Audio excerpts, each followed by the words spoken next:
tell you one of my first jobs as a co-op, I showed up, I signed in at Marshall, and I was 18.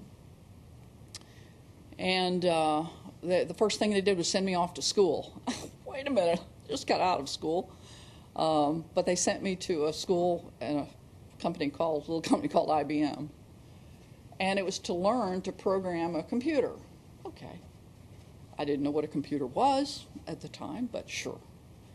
So they sent me to school, and for a week I had classes all day on how to program a computer.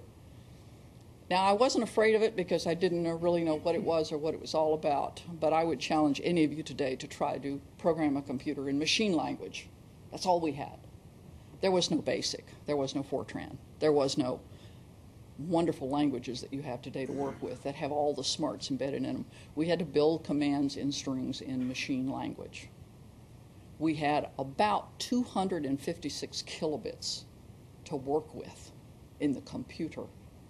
So the challenge of a software engineer, unlike today, was how do you boil it down so it's so small that it fits in that computer and it works with everything else, including all the alternatives and the bypasses and all the intelligence that had to be in there. We did a lot of intelligence with mechanical things rather than computer, just because the capability didn't exist.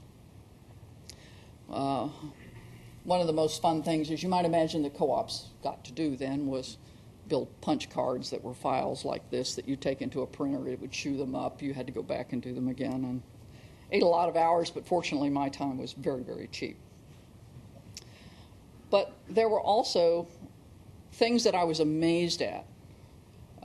One of the tests I just mentioned to you, what we were testing were the hold-down clamps for the Saturn V launch vehicle. Had 4 large clamps at the base of that vehicle. You can imagine you had to build up all that thrust with these liquid engines before you released this thing. And it all had to release in the same time, to the millisnerd of time, or you had a really bad day.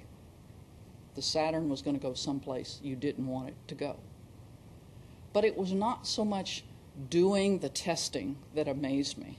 I mean, I thought it was wonderful work. It was the fact that somebody worried about it. They worried about that detail. They worried about the salt environment at the Cape.